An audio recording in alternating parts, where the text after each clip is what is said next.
Meine Damen und Herren, it's my great pleasure, ladies and gentlemen, to be here with you today. I don't think I've ever spoken at a group before where I've felt such a close connection between your interests to understand and care for the bees, understand how they live on their own in the wild, and the investigations that I've done. So it's my great pleasure to be here, and I hope you will enjoy the talks that I present. I see you have a scoreboard up here for the guests and for the home. I guess I'm the Gast, or der Gast. Hope I get a good score. Let's see, I should turn this on. Okay. As we all know, a honeybee colony does many things in a very wonderful and amazing way. A colony controls its temperature. It builds its beeswax combs. It goes out and gathers food from far and wide over the countryside. What I want to share with you today is what I think is, to me, is still the most amazing thing that a honeybee colony does, and that is it's able to send out bees to look for potential home sites, come back with information, and then make a decision about which site that has been discovered is the best one and will be the colony's, the swarm's, new home. So we'll be looking at swarm intelligence, how a colony of bees chooses its home.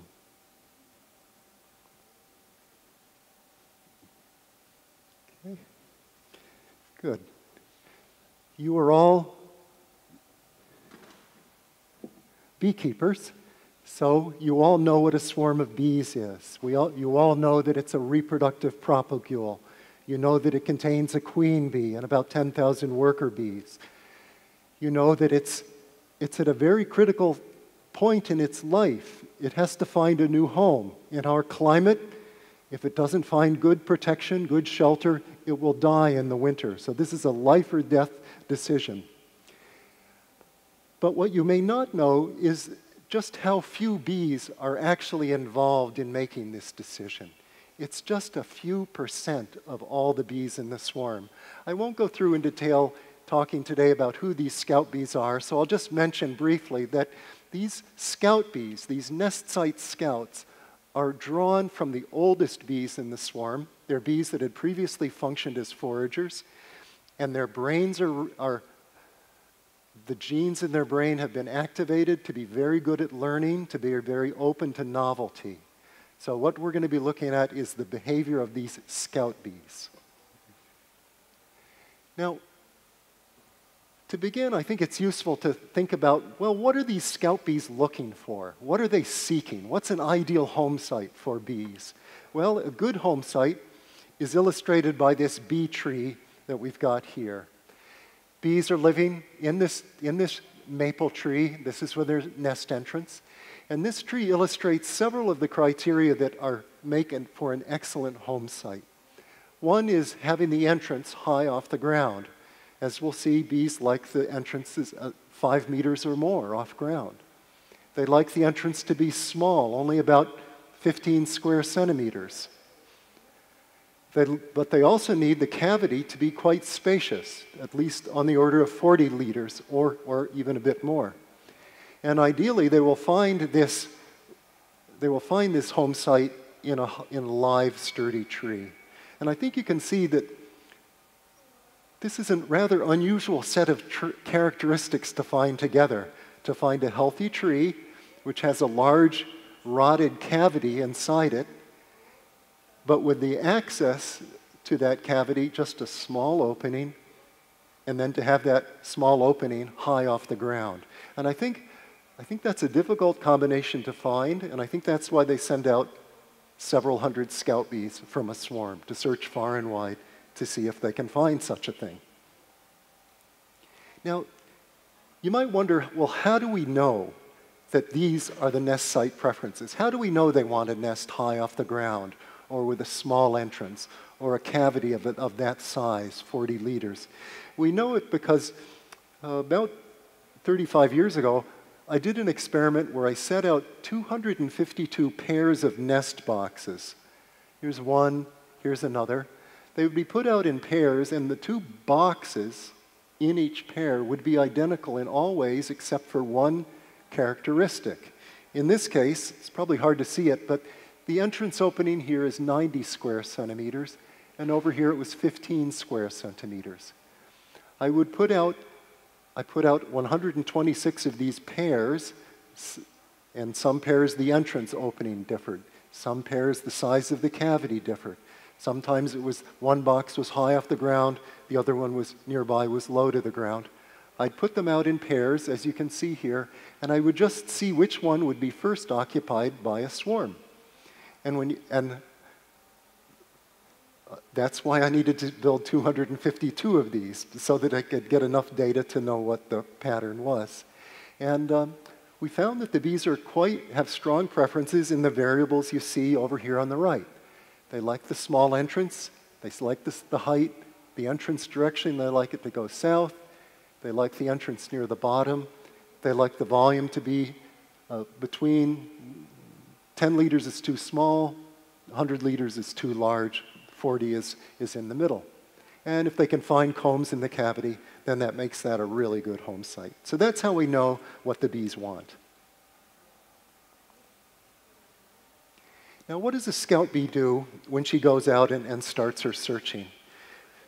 Well, if you go out in the woods in the spring when swarming is occurring, what you will see, if you're really lucky, is you'll see scout bees going up and down trees, looking for cracks and knotholes, dark places. And when a scout bee finds a dark opening in the side of a tree or in a wall, she will go inside and she will walk around on the inside.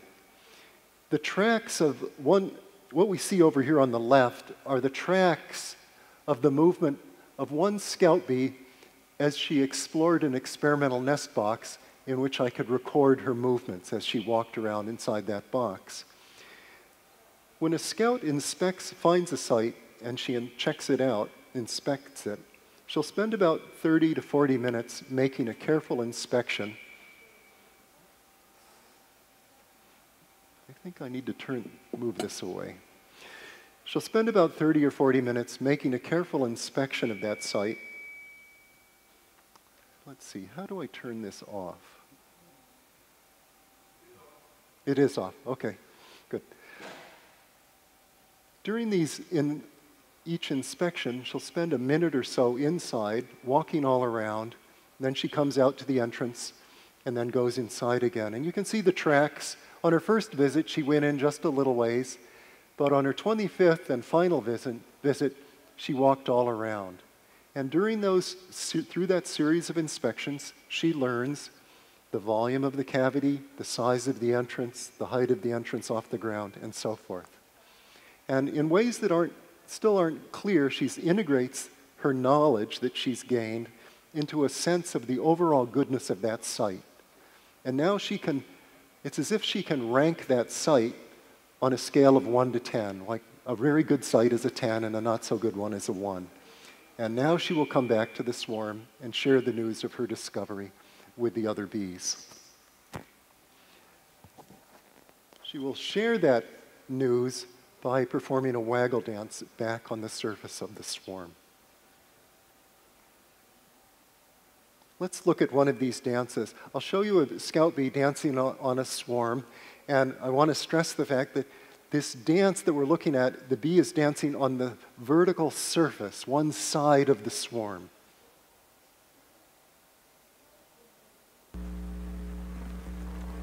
Okay. Here's our scout bee that's found something, performing a waggle dance where she waggles, comes around, waggles, comes around. The bees that are standing near her, facing her, are other scout bees. They're bees that didn't find something but are getting the information from her dance. One of the things I like about this little video is it shows very nicely how the scouts actually dance on the backs of their sisters, the non-scouts in the swarm. So you can see that most of the bees in this image are standing there quietly.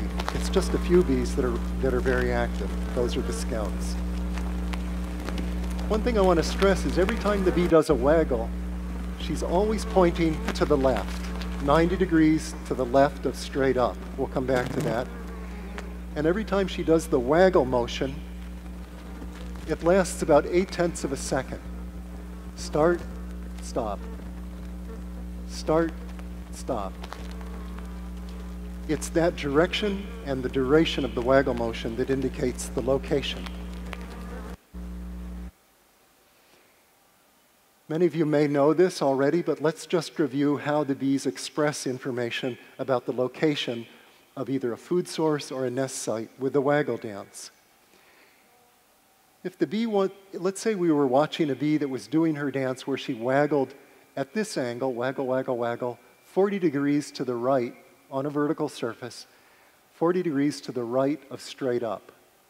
Well, that would be, in doing that dance, she would be indicating that the direction to the site that she's found, if it's a patch of flowers, say, is in a direction 40 degrees to the right of the direction of the sun. So on the swarm, or in a hive, straight up is the reference direction, but outside the hive, or off of the swarm, the sun is the reference direction. So the direction is indicated by the angle of the waggle runs relative to straight up. And the distance to the target is indicated by the duration of the waggle runs. We watched a bee where each waggle run lasted about 0.8 of a second. So the greater the distance to the target, the longer the duration of the waggle run. So our little bee that just danced at 0.8 seconds was indicating a nest site about 500 meters away. Now this waggle dance had long been known, was discovered a little bit at the end of the Second World War. The key discovery was made in the fall of 1944 by this gentleman in the Lederhosen, Karl von Frisch. I love this photograph, not just because of the Lederhosen, but because of that nice Volkswagen with the two-tone colors and the convertible. Karl von Frisch deciphered the waggle dance and received the Nobel Prize for that discovery because it greatly expanded our expectations about the cognitive and communicative abilities of bees and other animals. But the key figure in this photograph for this presentation is not Karl von Frisch, but is this other gentleman, Martin Lindauer, over here on the left, also handily wearing the Lederhosen. And the reason that he is so important for us this afternoon is that it was Lindauer that made the discovery that bees use the waggle dance not just to indicate the locations of food sources, but also to indicate the locations of nest sites. He made this discovery one day when he came out of the Zoological Institute at the University of Munich. They had hives of bees at the institute in the middle of Munich. One day he came out the front door, he told me, and he found a swarm. He noticed a swarm from one of the hives assembled itself in a bush. Not this particular swarm, but one like it. And he looked at it, and he was a very good observer, and he noticed that there were bees doing waggle dances on the swarm, and he thought, that's interesting. I didn't know bees continued to collect food when they were in a swarm. So he looked more closely at the dancing bees, and a couple of things caught his eye. One was that none of the bees carried pollen, none of the bees unloaded nectar, and some of the bees were very dirty. Some looked like they had red brick dust on them. Some looked like they had light tan mortar dust on them. And some were black, looked like they had soot on them. And he told me he plucked one bee off, grabbing her by the wings, of course, and he sniffed her, and he said it smelled like a chimney sweep. And that was for him a very clear indication that that bee was not coming back from flowers, but had been poking around probably in a chimney somewheres. And that suggested strongly to him that these bees were not foragers at all, but probably were doing dances to share information about nest sites. Now, why do you think those bees were so dirty?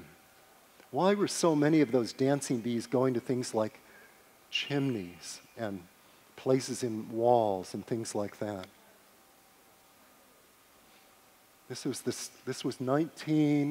He'd made this observation in 1949. It's because this is what Munich looked like at the time. He explained to me that most of the buildings were in rubble. There were very few people living in Munich at that time. Most people went around on bicycles, and so the bees, when they were out, the scout bees were looking for homes. They were finding places, they were finding broken chimneys, broken walls, and so forth. Well, Lindauer was a wonderful observer, as you could tell, but he was also had the brilliant insight to realize that not only could he watch these bees dancing, but because von Frisch, a few summers before, had deciphered the waggle dance, Lindauer realized that he could eavesdrop, he could listen in on their discussion that the scout bees were having, apparently about nest sites. And so he resolved to himself to, the next time a swarm came out of one of their hives, that he would sit by the swarm for as long as the swarm was there, not disturb it at all, and record as much information, record as many dances as possible to find out what the locations were that the scout bees were advertising with their dances. He couldn't follow every bee by any means, because at any one time, multiple bees can be performing a dance. But he did record as many dancing bees as possible, and he said this was very hard work. He worked by himself, and it could start a little after sunrise and could continue going until sunset, and oftentimes it unfolded over a couple of days. But he was a very hard worker and very persistent. And he made several very important findings that he found, to his amazement, that, the whole thing was his amazement, that initially the bees performed dances indicating all sorts of locations around Munich. This is a map of Munich over here on the side. You can see some of the different locations that were indicated. But after a few hours or a few days, all of the dancing bees were indicating one location. They had come to an agreement. And that was just before the swarm took off and flew away. And then he was able to, in some cases, he was able to run along beneath the swarm as it flew away and follow it to its new destination, to its new home. And that's what's shown over here on the right. Each of these dashed lines indicates a location where he was able to run beneath the swarm and follow it to its new home. You couldn't do that today. Now there are 6-story buildings along that route, but Lindauer said in his time, those piles of rubble made open paths. There weren't buildings. He could run over the rubble or he could around the rubble, and he could follow, in some cases, not every case, follow them. Those of you that are Munich know that this, of course, is the Theresienwiese down here, and one swarm went all the way from up near the Hauptbahnhof all the way down to the Theresienwiese. So that was a long run for Lindauer. And this enabled him to conclude that, okay, yeah, these bees, these dances really were indicating their final destination, and thus these dances were indicating potential home sites. Now, these were beautiful discoveries, and Lindauer told me that he felt this was his most beautiful discovery in his whole career. But he also told me that he felt disappointed because he never really was able to figure out how the bees came to that agreement, how they made this decision. And I asked him why he didn't pursue it further, and he said, Tom, you have to understand the tools that I had available at the time prevented me from going any deeper. What were those tools? He had a chair. He had a notebook. He had a pencil. He had a wristwatch. What else? Oh, and he had a stopwatch for timing the dances, and that was it. Oh, and he had a little paint set, so he could put a dot of paint on bees. But that was it, and he said, all I could do is get sort of a sampling of the dancing, and he couldn't record it in any detail. But he could see that they started out doing dances for different places and then came to a consensus. But he never figured out how that built that agreement. And that's what I'm going to share with you today. Because that mystery sat there. He published his work in 1955. 40 years later, we had video technology, and it became possible to go deeper and record all of the dances and figure out how the bees make their decision. That's what I'm going to tell you next. To do this, this was work that I've done, and the key step here was to create swarms with 4,000 bees in them, in which every bee was labeled for individual identification. Each bee would have a little queen tag glued to her thorax, and many of you know those tags. You know that there's 500 distinct color and number combinations. So each bee got one of those 500 tags on her thorax, and then she also got a paint mark of one of 8 different colors on her abdomen. So 8 times 500, we had 4,000 different color and number combinations. We would label every bee, all 4,000 bees in a small swarm, and then we would then set that swarm up. And the reason we labeled every bee is because when we prepared these swarms, we of course didn't know which bees were going to be the critical 3 to 5% that were going to become the scout bees. So we would label everybody, we'd set up the swarm, and then we would, by putting the queen in a queen cage and mounting the queen on this board here, the swarm would form its cluster on that board, and then all of the dancing would be done on one side of the swarm cluster, and a video camera would be aiming at the swarm, and we could record all the dancing. And at this point, we would get a whole view like what we see over there, but of all the swarm surface. And now we would know, every time we saw a dance being done, we would know which individual performed the dance. We would know from the recordings, we would know what time of day the dance started and ended. We'd know how many dance circuits the bee performed, and we would know the direction and distance. And so we could, by reviewing those videotapes, we would know about every dance performed by every scout bee. Now, I want to emphasize that. Every dance performed by every scout bee.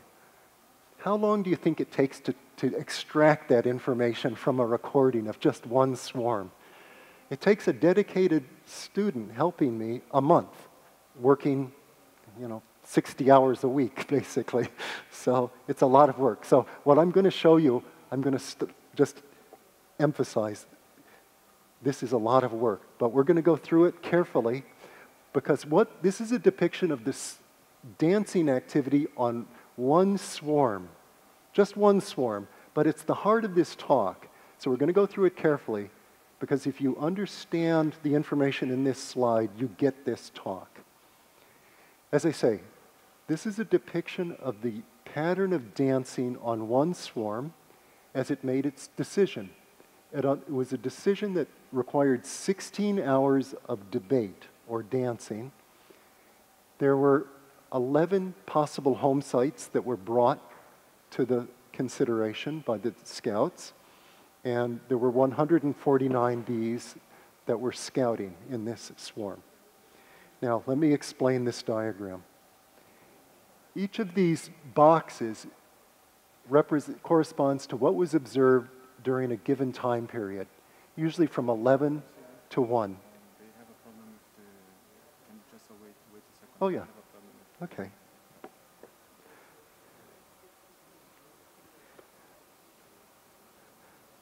We can, if there are any questions, we could use this time now to have a look at those questions. Any questions? Any questions? Fragen, bitte? Yeah.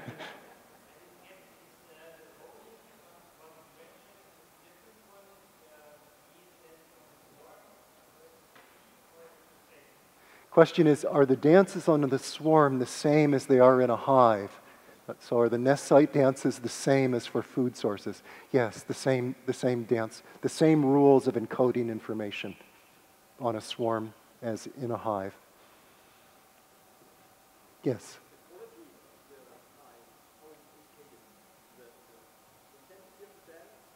Question is, how is the quality of the hive or the potential home site encoded in the dancing? It's encoded by that's an excellent question, and we'll come back to that, but I'll tell you, just answer it very briefly now. It's expressed in how long the bee keeps dancing. It's in her persistence. Poor sites, just a few dance circuits. Excellent sites, hundreds of dance circuits. Yeah. Okay. So here we are, up in our first section here. This went from 11 o'clock to 1 o'clock in the afternoon. And the circle represents the swarm.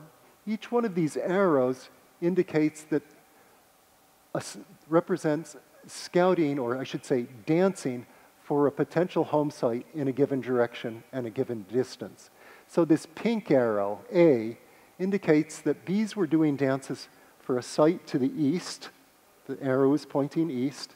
And the length of the arrow indicates the distance away. So that arrow corresponds to a distance of about 2 kilometers away. So there was a site that was found 2 kilometers away to the east. It was found, each site is discovered by one scout bee, but that site was judged to be a good site. That bee came back, the first bee came back and danced, and she recruited other bees who also visited that site.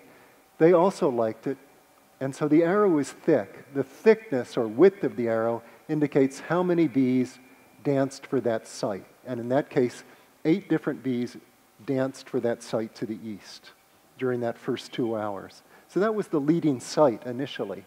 Now there were other sites, another to the southeast, south-southeast, south, southwest, and up north.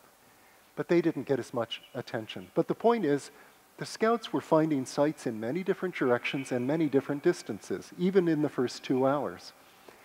The next 2 hours, the same sort of pattern. A variety of sites were announced by dancing bees. Here we are, 3 to 5 p.m., still a variety of sites being announced by the dancing bees. Now here's the end of the day, 5 to 7 p.m. Still different sites are being announced.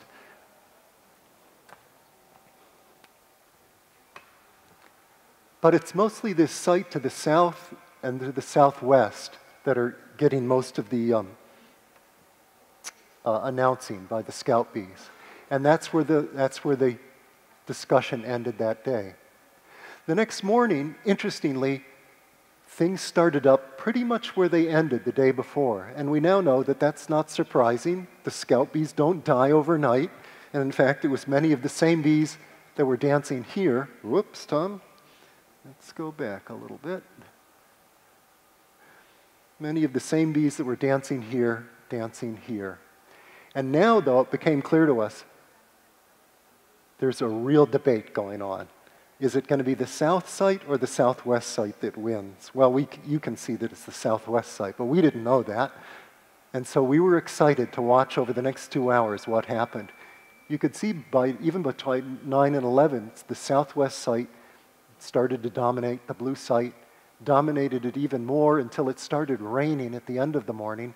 Everything shut down, no more dancing. But then the next morning, the sun came out, and you can see all of the dances that were performed by all 73 dancers were for that site to the southwest, and the bees took off and went to the southwest. So the bees went from a variety, they had looked for a variety of potential sites, and then they narrowed it down to one. And like I say, that still puts shivers up and down my back to think that this process, which is a very sophisticated feat of information collection and processing, is being done by a swarm of bees. But at this point, I want to check in and see what questions you have, because this is the most important part of this whole talk. And I want to make sure what I've said is, I've explained it sufficiently clearly. Yes, here.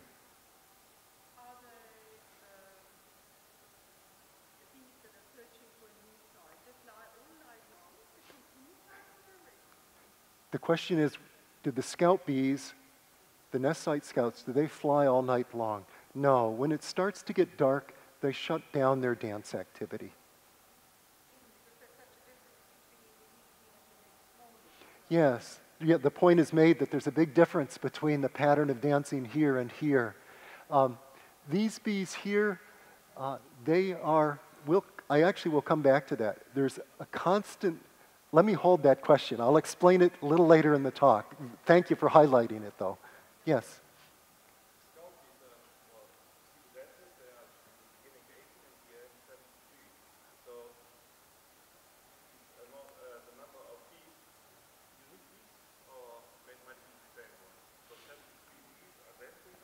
Yeah. I'll come back to that one, but I'll give you a general answer now. The bees that are dancing at the end of the process are different from the bees that were dancing at the beginning of the process. That turns out also to be a critical part of how this whole process works. There's a constant editing or turnover of who is dancing. Thank you for that question too. Others? Yes, here.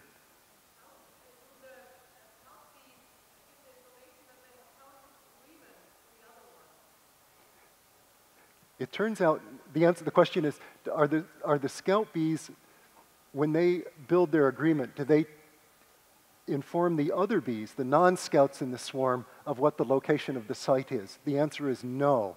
But the scout bees will lead everybody there, as we will also see later in the talk. Was that your question? Did I get the question? Okay, good. Yes, up front. Does the hive send out scout bees before it swarms? Question is, does a hive or colony send out scout bees before it leaves its nest? Yes. And that's not represented here. But the interesting thing is, to the best of my knowledge, they do not perform any dancing before the swarm forms at the cluster.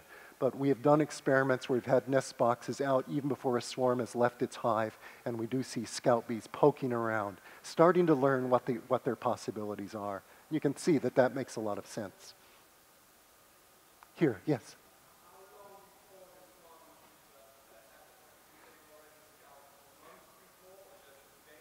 The question is, how soon before the swarm departure does the scouting start? The earliest I have seen it is 3 days before the exodus of the swarm. Yes. You guys ask great questions. Question is, does a scout bee visit various locations? The answer is just one site. Each scout bee goes to just one site. She knows only about one site. That's also a very important part of how they're organized to make this decision. So thank you for that one too. In the back.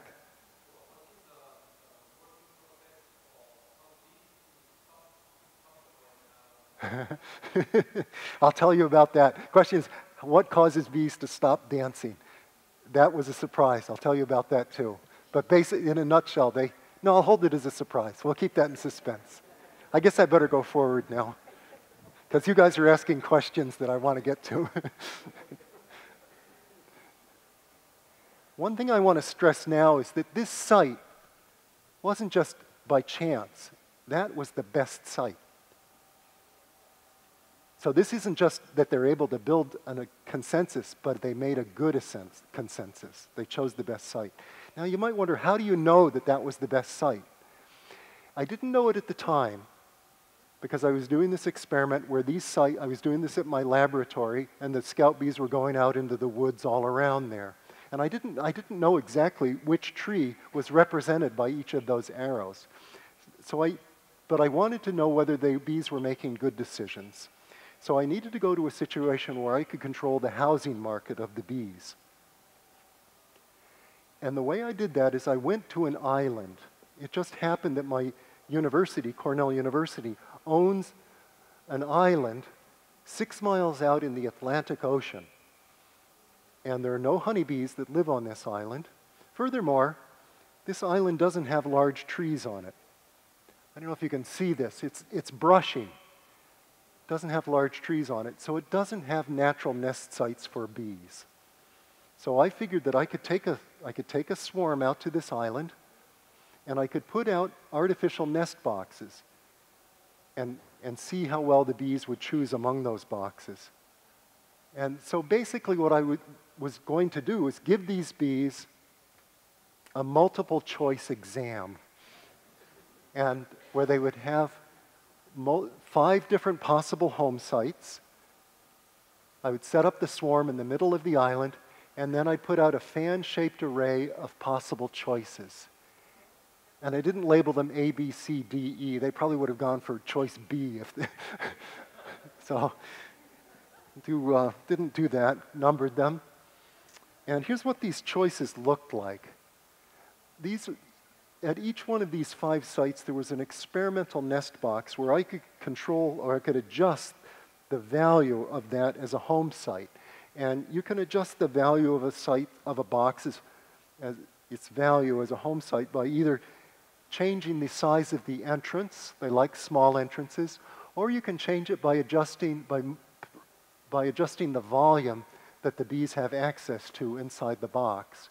Now for this experiment, I just changed the volume. I always gave them a small entrance, a good small entrance, but I would change the volume of the box. So in one possibility, they would, the low quality, or I should say medium quality sites, I would put the board here so that their box gave them only 15 liters of nesting space. If I wanted to make the box excellent, an excellent home site, I would take this inner wall, I would just take it completely out of the box so the bees would have the full 40 liters of nesting space in the box. So all of the boxes looked the same from the outside, but when a bee went inside and she did her walking around inside, she would quickly learn whether it was 40 liters or 15 liters. And so the way this experiment works, I would take out to the island, set out my array, I would take out one swarm at a time, and I would set one of the boxes at 40 liters, and the other 4 boxes would be set at 15 liters. And then I and my helpers would make counts every 30 minutes of how many scout bees were visible at each nest box. Not inside the box, but at the box, looking at the front of the nest box. And you can see that in this first trial, trial 1, the bees found all of the boxes. Even the mediocre boxes, there were scout bees visible outside them. So they found all the boxes. They found the excellent box later than any of the other boxes, but once they found it, you can see the number of scout bees built up quickly at that box, while it stayed low at the mediocre boxes. And by the end of the afternoon, they had decided they wanted that box, and the swarm took off and tried to move to that home site. They actually couldn't move to the box because the queen was kept in her little cage. So they would take off, fly, realize they didn't have the queen, come back to the swarm mount, which was handy for me because I then wanted to put that swarm in a hive, take it off the island, and bring out the next swarm. And these are artificial swarms made by, I can explain, by making a package. And the next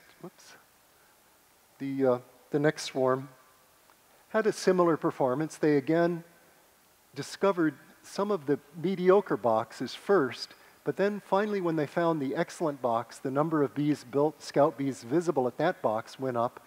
And notice that while it was building up here, it was going down at all of these other boxes. I won't go into this in detail, but this is a winners-take-all game for the scout bees. So I just wanted to show you the results from 2 trials, but this is the result that we got in 4 out of 5 of the swarms. So most of the time they make they find the best choice. If we want to talk later, I can tell you about what happened in that one swarm. They did make a mistake, but it might not happen in nature. It might have been an effect of our experimental design. One thing I also want to stress here is that, because it's something I'll come back to, is that the swarm takes off, prepares for takeoff, and then makes its move when the number of bees at the box is built up so that there's about 10 to 15 scout bees outside the box. There are actually about 100 or more scout bees inside the box at that point. But that is the threshold. And we don't know whether they're measuring the bees outside or inside. But when that level of activity of bees, scout bees, is built up at the box, that tells the scouts that that box has proven to be popular enough to be chosen. Now, one thing I also want to stress is that these field experiments rarely do they work right at first. For example, when we did this experiment that I just described. We put out the 5 boxes, we had the swarm set up, and for the first half day, no scout bees showed up at the boxes. And I was wondering, what's gone wrong here? Did we not prepare the swarm properly? Is the wind blowing the bees onto the other side of the island, or what? So I went back to the swarm and looked at the swarm just to see if there was any dancing, whether there had been any scouting being performed. Of course, I was wondering, where are my bees? And when I got back there, well, here's our experimental array. I walked back from, I was at nest box 1. I walked back to the swarm, and when I got there, what I saw made my heart sink. The bees were dancing furiously, but for a site in the opposite direction of our experimental array. Not cool. Nicht cool? I don't know, is that a German expression? Do you say that auf Deutsch? Yeah, okay, cool, good. And it wasn't just nicht cool, it was nicht gut, because when I came to the island, I was told, Tom, Cornell owns all of the island except for one portion of the island where there are private residences. So you shouldn't go over to these houses. And in particular, there was one house that I was instructed specifically not to go to, and it was this house. Now, why is that? I was told that there was a lobster fisherman who lived over there. He had had lobsters stolen from his catch, and so he guarded his house with a shotgun. And he didn't like anybody coming to his house. But I knew I had to. And I was told, if you ever have to go over there, take a boat, go by boat, and call up to his house. Don't walk along the shore, because he'll think you're trying to sneak up to him or something. So I did that. I called up, and I said, I knew his name, Rodney. Rodney, are you home? And Rodney said, yeah, I'm home. Come on up, I got a problem. I got bees. This is his house. And what greeted my eyes when I arrived at his house? Scout bees. Like with Lindauer's bees in Berlin, my scout bees had found a chimney, which you would think doesn't seem like a good place to nest because it's got a big hole in the top. But at least on this island, it was the best they could find. Nobody had found my boxes. So we had to put on our hats and think, Rodney said, can you help me with this? And I had to say, just by chance, I think I can. I happen to know something about bees. So the solution was to get a ladder. You probably can't see it. There's a ladder leaning up against his roof here. So I would climb up on the ladder. He made a little smoky fire in his wood stove. It smoked the scout bees out. And while I was up on the roof, I put a screen over the opening of the chimney. And once I had that sealed off, now the scout bees searched more widely, and they found the nest boxes, and we were able to go forward with the experiment. And those of you, you're all beekeepers, you know that you can bet your bottom dollar that I revisited Rodney with some jars of honey just to make sure everything was okay. Okay, so you can see, you have to be adaptable with these experiments. What I've shown you so far is just the general process of the decision making. We really haven't we've looked at the swarm level, but not at the level of the individual bee. So that's what we need to do now. And this is where many of your questions were going. So now we can address many of those questions. The questions here is, what do the individual scout bees do to produce this good collective choice of a home site? And we're going to have to address 2 questions. The first is, how is it that the scout bee's interest grows and grows for the best site? Here's this best site in the example. It started, this site to the southwest initially only got 13% of the action, and then it grew to 33% of the dances, 62%, finally it was 100%. So somehow interest grew and grew for that best site. And what's even more remarkable, and the nice question referenced this, somehow the scouts' interest faded for all the poorer sites. Even this site to the south, which was a very competitive site for a long time, by the end, nobody was dancing to advertise that south site. How on earth did that happen? Well, let's start with the first question. Well, the way to think about this decision-making process is to realize that it's a contest, it's a popularity contest between groups of scouts to build up support for their site. That is to say, bees that are visiting their site and dancing for their site. So in the simplest situation of just two sites, a site A and a site B, you've got supporters or scouts affiliated with site A and scouts supporting site B. And then you also have a pool of uncommitted scout bees. And the supporters of both of these sites are performing dances to stimulate more bees to come over into this category of being a supporter either for site A or site B. And so they're performing dances. So it's really just, it's a popularity contest. You can call it a democratic election, however you want to think of it. It's a competition. It's a race to see which group can build up sufficient support first. And a key feature of this decision-making process is that the strength of which a bee performs her dancing is a function of the site's quality. And so that means that, as I've tried to show in this diagram, by putting a thicker arrow for the better site, the dancers are stronger for this site, and so the buildup happens faster and more strongly for the better site than for the poorer site. Now we go directly back to the question that was raised. How does a dance differ between if it's a site for a better site or for a poorer site?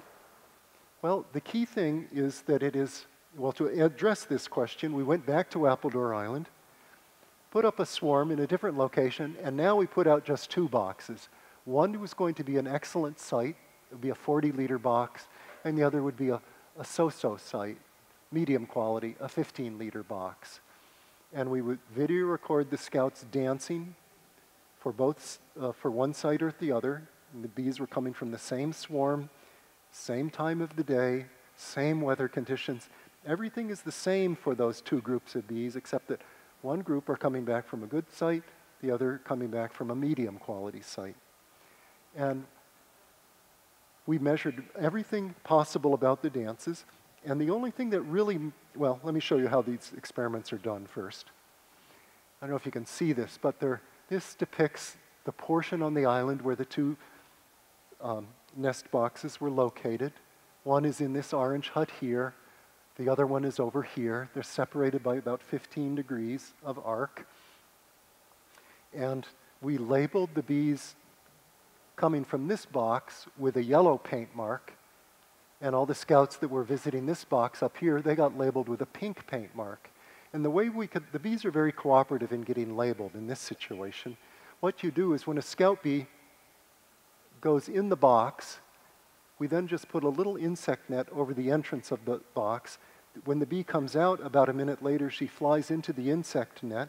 And then you just pin the bee in place momentarily while you daub a bit of yellow paint on her thorax, and then you let the bee out. Now, you might think the bee would be terrified and heavily disturbed by that treatment. Not so. What does that scout bee do? She gets let out. She goes right into the next nest box to make her next inspection. So the bees were really cooperated with the labeling process. And they showed no disturbance. What we found was the only thing that differed between the dances of those two bees, apart from the location information, was how long the dances lasted. You can see what is shown here are the distributions of total number of dance circuits produced by a bee, and the two distributions, this is for the dream home, the 40-liter box, and you can see that there's a lot of scatter. Different bees performed different amounts of dancing, but the average was 90 dance circuits to advertise the site. The bees coming back from the 15-liter box, the fixer-upper, on average were only 30 dance circuits. So That's a 3-to-1 difference of strength of advertising. And if a bee does 3 minutes of dancing to advertise a site, 3 times as many bees have a chance to observe her dance and be recruited to that site than the bee that does only 1 minute of dancing. So it's not surprising that there's faster build-up for the better site. And one thing I want to stress here addresses a question that was asked already. Bees do not, when they're judging the quality of a site, they're basing that on an innate sense of value, a built-in scale of goodness or value. They don't have to compare sites. And that was made particularly clear in this experiment because bees that were labeled with the yellow paint marks never showed up at the other box, and same with the bees with the pink paint marks. They didn't show up at the other box either. Bees are not comparing sites to make their judgments of value. So you can think of the way this competition works as I show here. It's one where the best site wins really for 2 reasons. One is that, well, let me walk through what I'm showing here. This is a swarm. There are two sites involved. This site over here is the better site because it has a smaller entrance opening than this one over here. I'm showing in almost a schematic form that there is a swarm. Each site is found by one scout bee at the same time, 10 o'clock in the morning. And the bee from this site, indicated by the blue dancing symbol, dances 3 minutes. And the bee from this poor site comes back and dances for 1 minute total. And the point is that that difference alone biases the buildup in favor of the blue bee's site, the better site. Oops. But then if we came back 3 hours later, we'd see 3 times as many bees have been recruited to this site than to this site. So there'd be 3 times as many bees dancing with the blue symbol rather than the red symbol. But think about what's now the situation is. In this situation, not only does each blue bee dance 3 times as much as each red bee, but now there are 3 times as many blue bees as red bees. So there's a kind of positive feedback. It gets harder and just harder and harder as time goes on for the bees from the poorer site to compete against the bees from the better site. And so at the end of if you came back 3 hours later, now the blue bees, oh, I don't like these machines. My fingers are too large.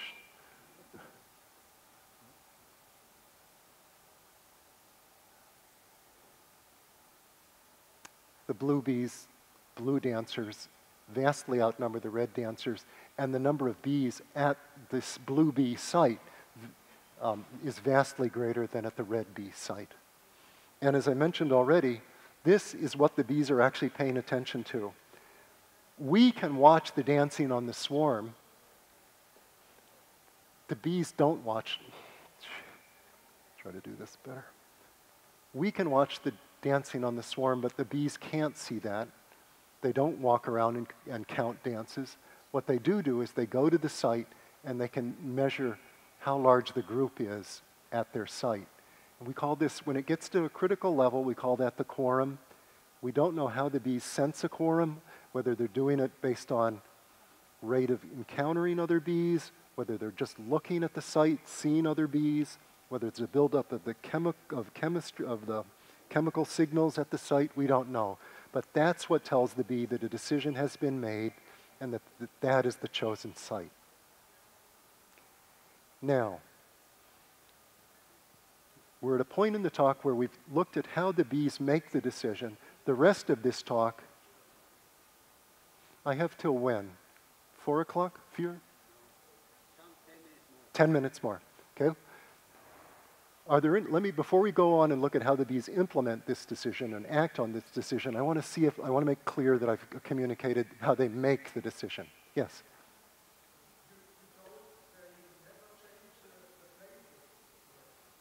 Right. Each bee goes to just one site. Yeah, there's constantly new scout bees coming into the process. I'll come back to that. Yes? You said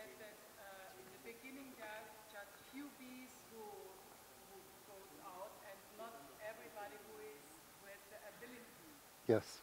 How does it come? What is it? Is it coincidence or? Question is, yes, the process starts with not all of the scout bees active. So it starts out with only a small portion of the scout bees, maybe 20% are active, and then others become activated. How does that happen? I don't know. One more question. Yeah, here.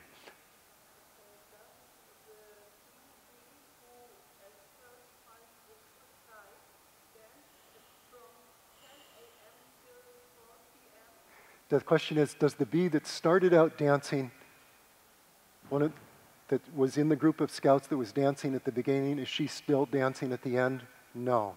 And I'll explain that now. Oh, a half an hour total. Okay, then I won't have to race. I'll do another question then. I think this gentleman here had his hand next.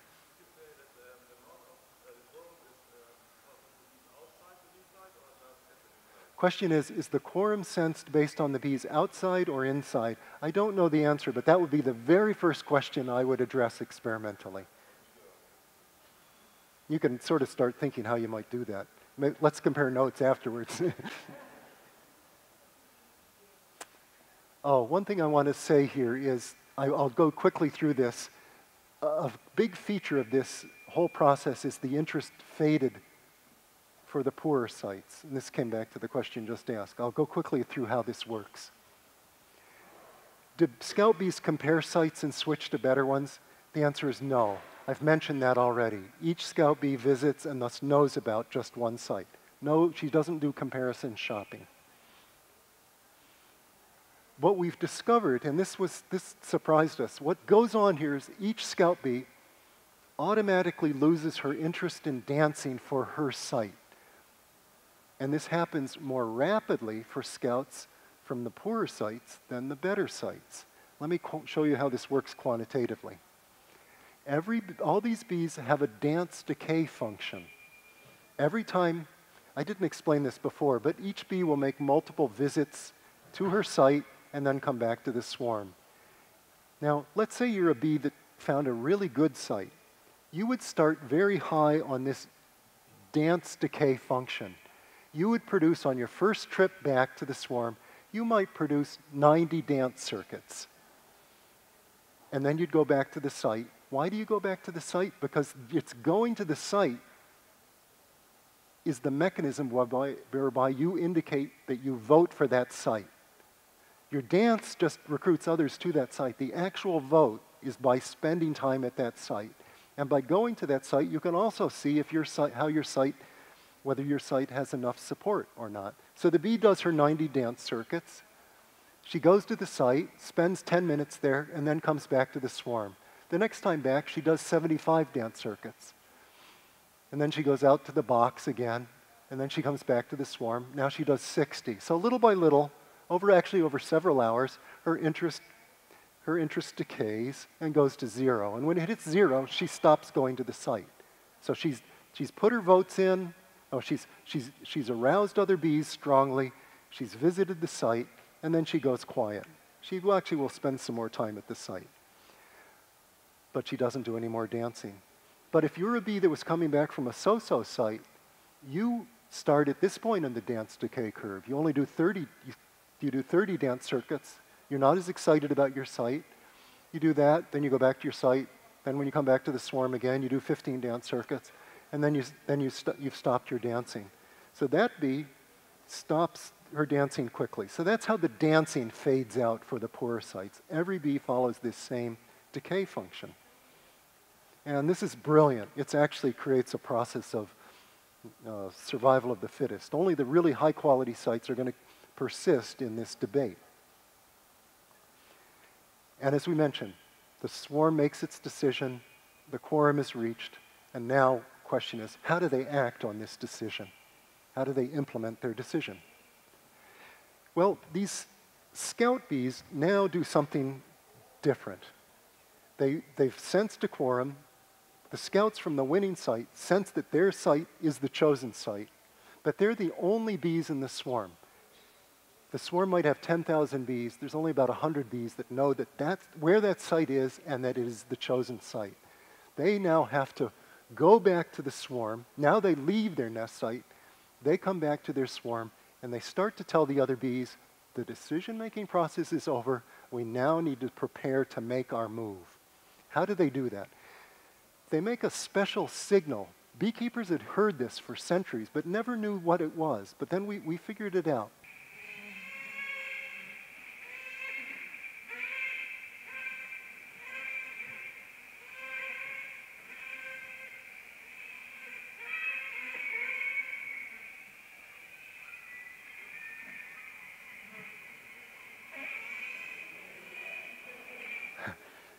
She really makes it quite clear, don't you think, to the other bees? No, there's many. Almost all of those bees that have come back from the winning site will be doing this piping sound. It just sounds like one because that's the one the microphone is close to. So there's some gulls in the background. That tells you that's the trademark of Appledore Island.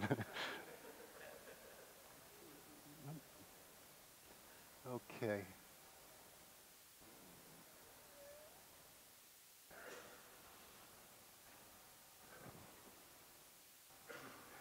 Now,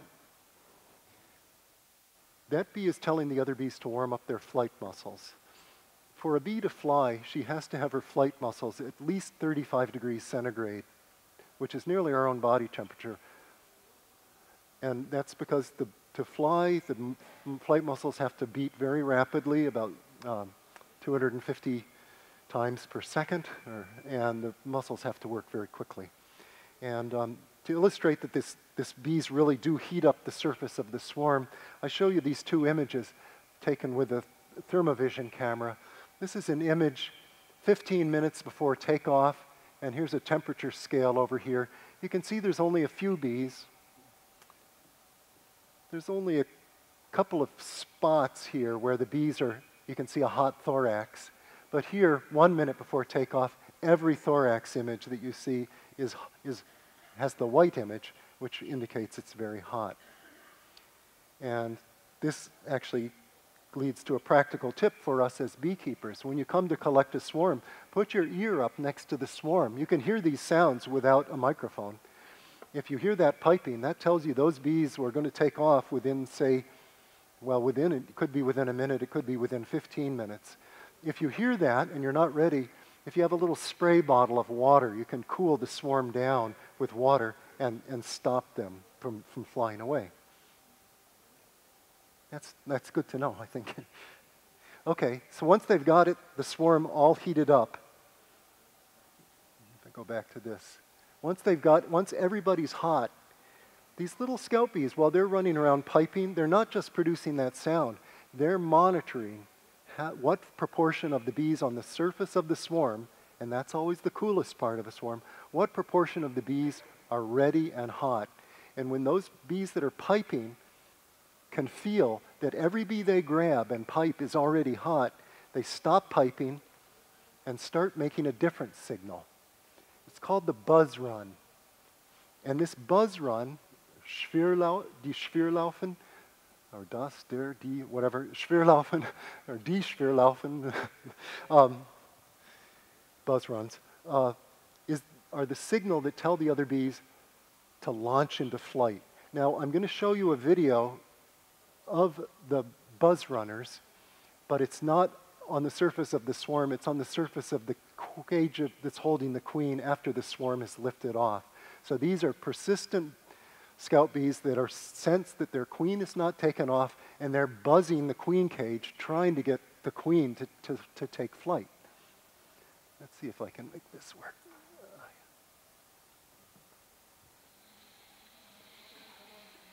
You can see the bee running around, buzzing her wings.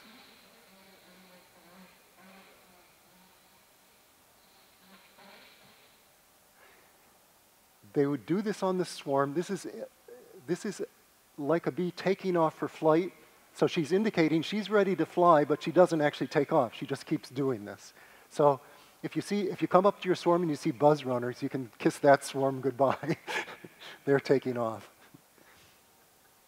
It means time to go. The buzz run means time to go. And what do you see when the bees are ready to go? Well, you see that they will take off in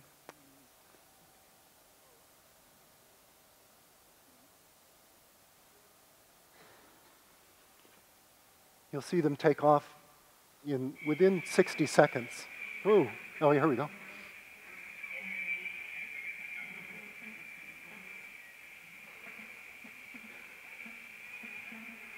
You can still hear pipers.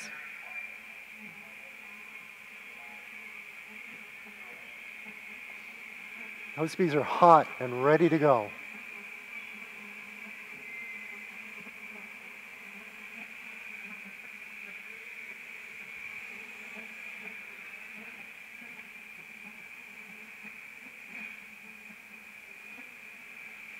"41 seconds, 45, 50,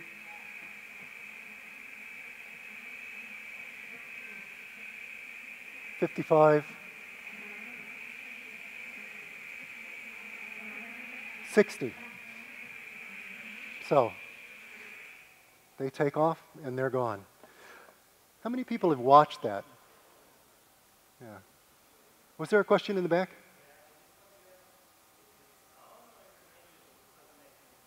Yeah, the question, yeah, is this signal, we're hearing the signal as a sound. The bees are feeling it as a body, they're being vibrated, their body's being vibrated.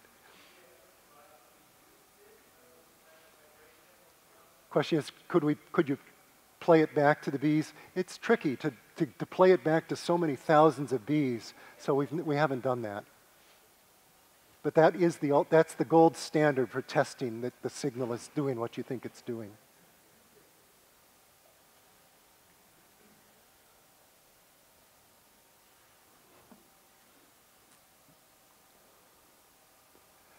The last thing I want to talk about is what you see here. The swarm is now airborne. It's only those scout bees from the winning site that know where the swarm should go. So we're left with one last question. How do those little scouts, who, as you can see, are at the heart of this whole story, how do they guide the other 99% of the swarm to their new home site? And I see I only have a few minutes, so I'm going to have to condense this. Let me think about what parts I want to stress. 15? There's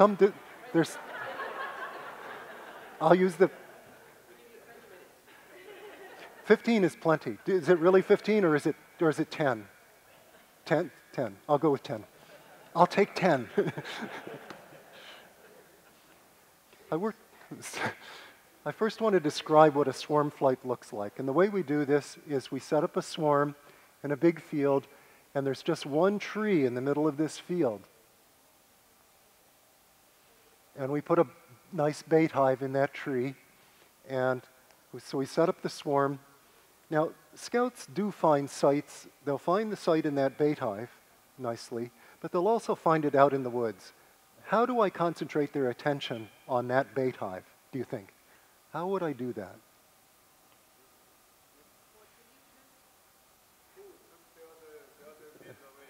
Yes, if I see a bee doing a dance for any location other than the scout bee, she gets plucked off with tweezers and put in a cage. So, control. From this, we've learned that the size and shape of a swarm is typically, it's about 10 meters long, about 7 meters wide, and 3 meters high. And from that, you can calculate there's about 50 bees in a flying swarm per cubic meter. More interestingly is what you see if you keep track of the velocity of the bee at each stage of the flight. As you can see, it has an accelerator. It starts out slowly. The swarm picks up speed, gets to a terminal velocity, and then most interestingly, even before it gets to the hive at 270 meters, about 90 meters, 60 to 90 meters before, it starts to slow down. So those scout bees are even able to put on the brakes, cause the swarm to slow down and stop, not always, but often, precisely right in front of the new home site. So that's the question. They've steered them, they've accelerated them, and then they've braked them, all to the right location. there have been two ideas about how this might work. One is that there's visual guidance, because Martin Lindauer was the first person to see this. If you look at a flying swarm, you'll see bees in the top of the swarm shooting forward in the direction of the new home, almost as if they're pointing the way. So one possibility is that that is a visual guidance system. The knowledgeable bees shoot through the top of the swarm with a bright sky above them, so they're conspicuous, and they're conspicuous by their motion. The other possibility is that there is an olfactory component to this, bees using their, releasing the assembly pheromone from their scent organ. And we did an experiment where we tested the role of the scent organ by creating swarms in which we sealed off the scent organ. So we prevented all of the bees in the swarm from having a functional scent organ. As you know, probably know that pheromone is only released when the bee separates the tergites between the last two segments of the body. And we would do this with some swarms. The bees would be painted, but the gland wasn't sealed off. Other swarms, the bees would be painted and the gland would be sealed off. And we would fly those swarms down that same track, and we measured two things. We measured how long it took for the bees to fly to the new home site in seconds, and we also measured how long it took them to move into their new home once they got to it. And you can see that there was no significant difference in the flight time for the treatment swarms, the ones whose glands were sealed off, versus the control swarms. So we conclude from this that the scent organ is not needed to guide them during the flight, but it does play a role when the swarm moves into its new home site. You can see that here. The control bees only needed 9 minutes for everybody to get inside. The treatment bees needed over 20 minutes to get inside. They just had a harder time finding the entrance opening because there weren't scout bees able to release assembly pheromone at the entrance of the nest. So the assembly pheromone plays a role, but it's not the key role in the flight guidance system. It's the visual system that works. And I won't go through this analysis, but I'll just explain that the key experiment here was to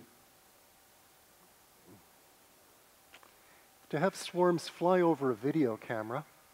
Again, we would have the bees fly to their new home along a known direction, a known track. We would then have them fly over a video camera that's pointing straight up. It's a high-speed video camera, 10,000 frames per second, has a wide-angle lens, so it can capture the whole swarm. And the beauty of a swarm is that every worker bee is the same size. And this means that as this swarm flies over the video camera, we can track the motion of every bee in 3 dimensions. Whether it's to the left or the right, forward or backward, is coded by as you might imagine. The height of the bee at each point as the swarm flies over is indicated by the size of her blob. The bees appear as blobs on the video image, as I'll show you. Anyhow, each bee, you can track every bee in the swarm. And when you do that, the key question here was, are the high-speed bees, which we know are the scout bees, well, if the scout bees are functioning as guide, then we'd expect that the highest speed bees in the swarm are going to be flying in the direction of the new home site and at the top of the swarm. This is basically a check of what Lindauer's informal observations. And when we do this, it's crystal clear that what Lindauer saw was exactly right. The bees that are, this is a somewhat technical slide, but it shows, what the top image shows is, it shows the flight speed, the bees in the top of the swarm. It's encoding the speed of each bee as a function of the direction. If 0 degrees means straight towards the new home. And so you can see the fastest bees, the bees with the highest flight speed, are flying towards the new home. The slowest bees are flying in the opposite direction. And that's especially true for the top portion of the swarm compared to the bottom of the swarm. So this really supports this idea that their flight guidance is by high-speed bees flying through the top of the swarm. We don't know if those highest speed bees are the scout bees, but since we did our experiment, Randolph Menzel has done some experiments with a radar tracking system where he has labeled some of the nest site scouts, and he found that yes, the nest site scouts are flying very fast, pointing the way. So that does seem to be the story. So just to recap about what I've told you about the flight preparation mechanisms, we've seen that the scouts at the winning site sense a quorum, they come back to the swarm. Then the scouts act as rabble-rousers with the piping signals to tell the other bees it's time to get ready to go, and then the buzz runs trigger them to go. And then once they've taken off, only a small minority of the bees guide the flying swarm. They're able to do skilled steering. They can accelerate the swarm. They can put on the brakes. They do this by streaking through the top of the swarm, and all the ignorant bees just chase after those bees. Oh, I should have explained that once a scout bee, after she shoots through the top of the swarm and she gets to the front of the swarm, she slows down and comes back along the edges and then shoots through again. And the ignorant bees they eventually learn the right direction, and they pick up their velocity, and that's how the swarm picks up its velocity. And the Nasanov gland pheromone is used at the end of the journey. So what we've looked at is two things: how a honeybee swarm chooses its home and how it acts on its choice. And as you might imagine, I've really only been able to sketch out what we know about this process. But I wrote a book on the subject, and if you're interested in reading more, you can either read in English Honeybee Democracy or Bienendemokratie auf Deutsch. So I thank you for attention and your interest. And I'll be here ready to answer questions.